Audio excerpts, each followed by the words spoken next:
From the BBC World Service, in association with ABC and Akashvani, this is Stumped. Hello and welcome to Stumped, your intercontinental hit of news, features and debate from the quirky world of cricket. I'm Alison Mitchell in London and in the commentary box at Lord's, where the first test of the English summer is getting underway, and this magnificent ground is celebrating the 150th test played at the venue. Nice to see you, Ali. Back at the home of cricket, Jim Maxwell in Sydney. Looking forward to watching, listening to a test match. My goodness, it's been a while. I won't go on about the BBL. It's a shambles. And they're talking about calling the Victorian team the Bush Rangers again. Anyway, more of that some other time. But let's get on with the show, folks. Yes, let's. I'm Charu Sharma for Akashvani in yet another ancient cradle of cricket. I'm in Baroda, where there was cricket many, many moons ago. We're in the middle of the Baroda Association League, and they've been kind enough to let me take some time out to do our favourite show, Stumped. I'm so glad they have as well, Charu. Now, coming up on the programme are Virat Kohli and Royal Challengers Bengaluru building an IPL dynasty. Well, they had to wait 18 years for their first title, and now RCB have gone back-to-back champions again after beating Gujarat Titans by 5 wickets in the 2026 final, and Kohli was at the centre of it. And just to underline his prowess, he sealed the win with a 6. Charu, is this the start of an RCB dynasty under the stewardship of coach Andy Flower, no less? Yeah, well, that 6 was very Dhoni-esque in the 2011 World Cup in India. And yeah, just the right opportunity for it. Well, you've got to congratulate them for winning back-to-back titles. But, and on Stumped, I remember a long time back, I wonder if you do, before the season started, I was talking about the fact that they have shaken the monkey off their back, so they'll be playing with a certain amount of freedom, which has certainly helped. They've had a remarkable IPL. They were top the league and then went on to win. About the dynasty, there have been many changes at RCB. The ownership has changed now, changed a little earlier as well. And I think some of their older players might not be there a few years from now. Kohli himself, maybe Hazelwood, Bhuvaneshwar Kumar. So there's a possibility there could be plenty of changes in the next 2 or 3 years. And that alone may prevent this winning dynasty, although for the next year or so, they look very good indeed, Alison. Well, I was going to say, Kohli said afterwards that he'd told his teammates that the pressure didn't feel the same as last year. So would that suggest that if they can keep, a number of these players together, that next year they could be capable of becoming the first team to win 3 IPL titles in a row? Well, for the moment, we've all got, in conventional wisdom, we'd probably have to admit that they are favourites again, because Andy Flower stays, Rajat Patidar, who's led from the front, stays, and this trio that I just mentioned stays. They could, barring injury, God forbid, and so on and so forth, be right on top or leading contenders again anyway. But, the other teams are going to begin figuring all of this out. I think it was RCB's bowling, that did exceptionally well. And the batsmen will try and do something different next year. Other teams may also go through a bit of a churn and might get stronger. So the IPL is never easy. They've done remarkably well the last 2 years, but it could get a lot tougher next year. And maybe the weight of expectations as well. Because the second year after winning, the monkey was off the back. They were free, easy, happy. Next year, there'll be a lot more expectations again. And that might not work too well for them. We'll see. But the guy who does seem to just keep shouldering expectation and rising to the big occasion is Virat Kohli. 37, no holding him back. Big game player, big moments. He just keeps stepping up, doesn't he? Yes, he does. It's just the weight of experience which is so important, really, because he's obviously very unflappable. He doesn't have too much to prove anymore. So there's that pressure has been taken away from him. Also, when it comes down to a 150, 180 kind of a game and they're chasing, then his ways work really well, because he's not the biggest striker of the ball, despite that 6 you mentioned last ball. And he's very happy to knock the ball around and take these really sharp singles or twos. All that really helps when your bowlers have done the job earlier on by getting the opposition to maybe 160, 175, with the new power being 200. So, yeah, the IPL went very well for him in terms of chases. And I think he's also still such a force in the team in terms of how should we approach the game.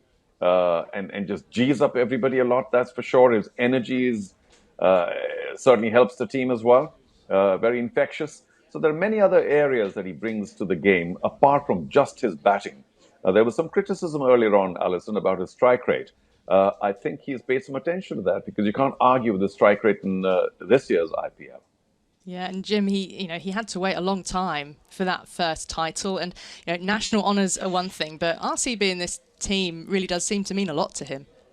Well, he's got the hunger still. He keeps himself in very good nick. So there's every reason to think at least next year, if not a little bit longer.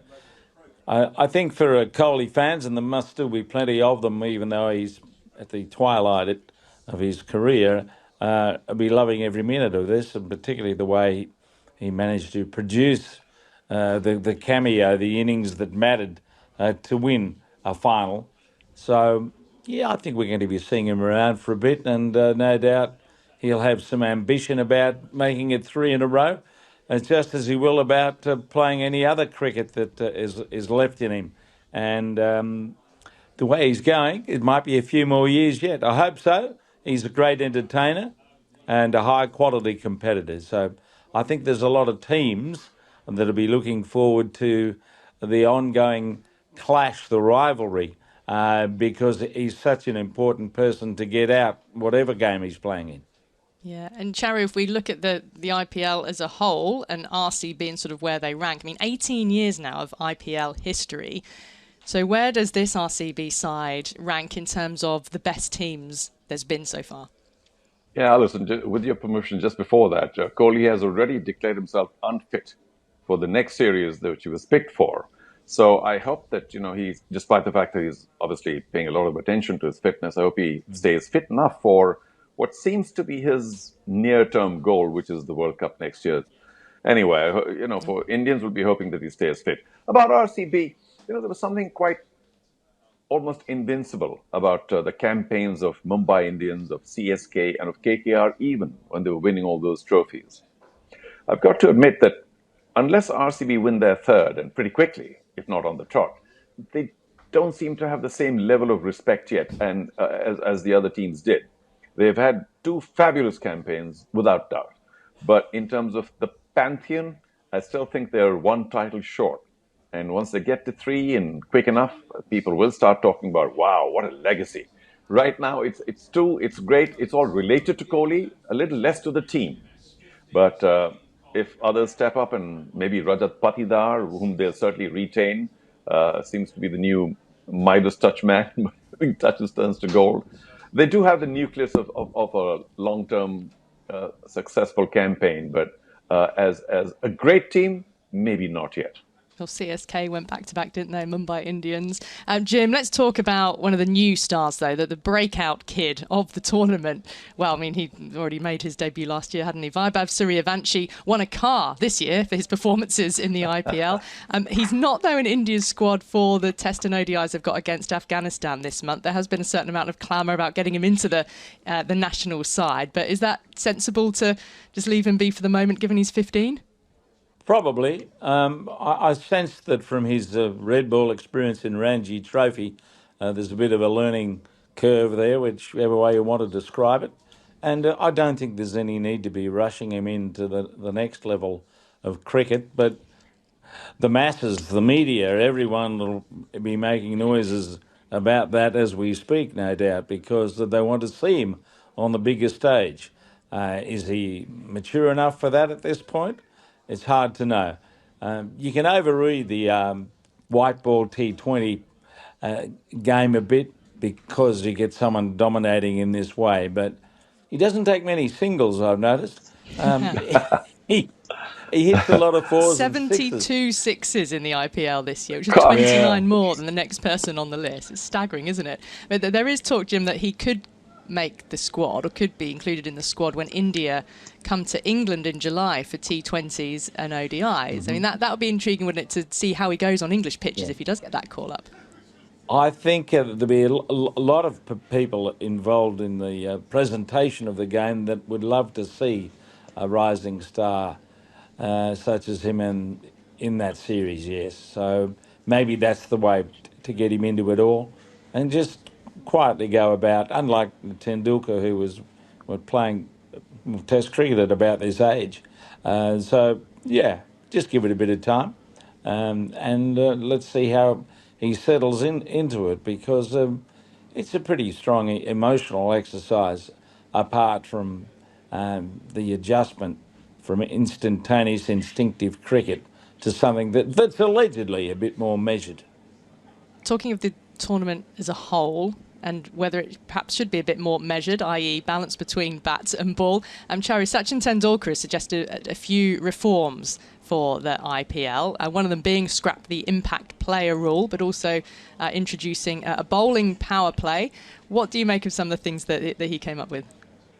Yeah, well, I'm a little split on the whole impact player thing because basically we talk about substitutes. Now, many other sports around the world which have existed well before cricket, they've all evolved. There's a lot of substitution going on just to make sure people are, I suppose, physically not too strained or otherwise strategically changed, to quote once again, very famously, football and many other sports. Substitutions are very much a part of the sport. And maybe cricket will go in that direction. For the moment, it does seem that the impact sub is giving, I can't say undue advantage because every team has the same advantage. But it is taking away from all-rounders and their value, and whether that needs to continue, I don't know. So I'm a little split on that, I must confess. But I do think that, he mentioned about a bowling power play for 2 overs sometime or the other. We don't really, I don't think that's broken. It does need to be fixed. Also, but perhaps if they were to keep the impact player rule, would that sort of balance things out a little bit? Keep the impact player rule, but introduce a bowling power play, so that he's suggesting keep the first 4 overs as mandatory, and then have the last 2 to be used by the fielding captain whenever they choose. And he's suggesting also allowing one bowler to bowl 5 overs, which would give a bit of extra strength to your best bowler. I don't think those tweaks are necessary, frankly. Sorry, Sachin. But the one tweak that could happen, which might help right the balance between bat and ball, is maybe to have 3 fielders in the power play. Then you are making the batsman think a little more, because right now it's a free ride. I mean, you have to be very unlucky to play the ball in the air and have it caught by one of the outfielders. So maybe 3 could right the balance. And we don't need to fiddle with the rest, really. I mean, I don't think the game's in grave danger. Jim, would you like the sound of those tweaks? Oh, well, it's all cosmetic. I think the most important thing is to fix the pitches so that the bowlers have got some interest. I mean, well, these are measures to try and get the bowlers more interested, aren't they? Well, if they hadn't have played at Ahmedabad, you would have had another one of those stupid 230 versus 230 games, which is obviously what the people who own the teams want to see. They reckon that 4s and 6s are the only thing that matter. And bowlers have become irrelevant. They're like dear old Jeeves. Get another Jeeves out to bring the drinks out or something.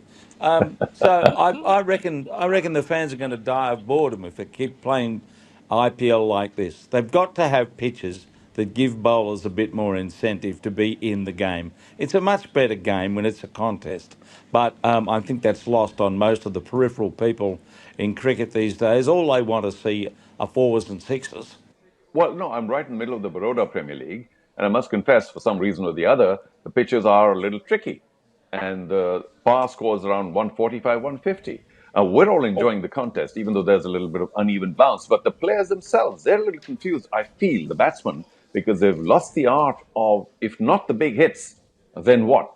So I keep screeching for, quick runs or maybe just knock the ball around, keep it there and don't panic. But it does seem that the players also now are reaching a zone where all they expect from at least the power play and maybe even the whole game is just the big hits. And it's a little difficult. I see that some of the youngsters are finding it difficult to adjust to tricky pitches. The bowlers are enjoying it, of course. A word just on, Charu, before we finish up, on the runners-up. Do you think that Shubman Gill's captaincy means that Gujarat Titans, will win, or rather will sort of continue to be title contenders going forwards? Yeah, watch what you ask for, Alison. You're onto my favorite theory and hypotheses and everything else about captaincy. Well, listen, Rohit Sharma was considered one of the best captains ever in India. Got India to the World Cup and so on and so forth, and this, that, and the other. And what a great captain. Where have Mumbai Indians finished? So yes, Shubman Gill is a decent enough captain. He's a lovely chap, very cool head and so on and so forth. But you really have to perform. He's got all the runs, so he certainly has the respect.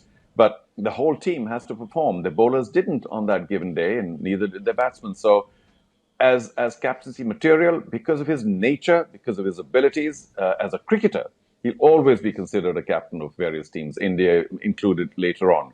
But the captain has a very limited role to play in T20s. It goes by so quickly. You take 3 breaths and the match is over. So He'll remain as a captain. I think GT is still a very good team.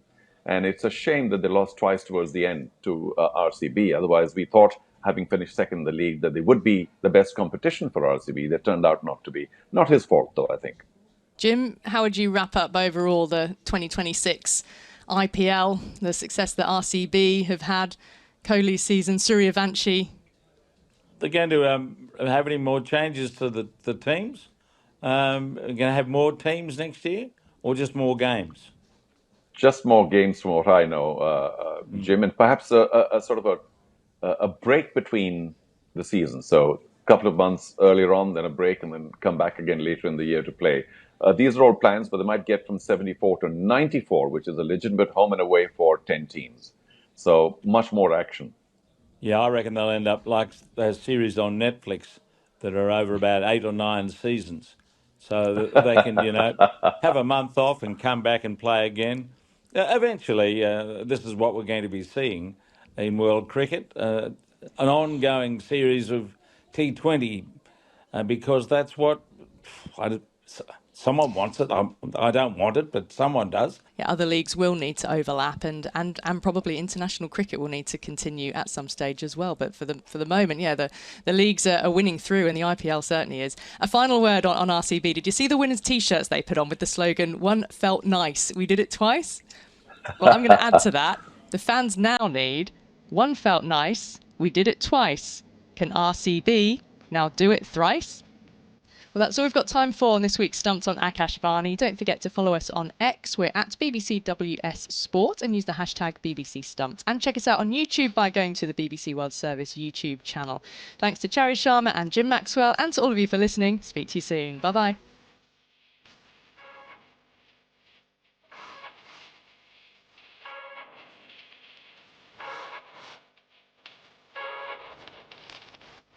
Stumped is a BBC Sport production for the BBC World Service in association with ABC and Akashvani.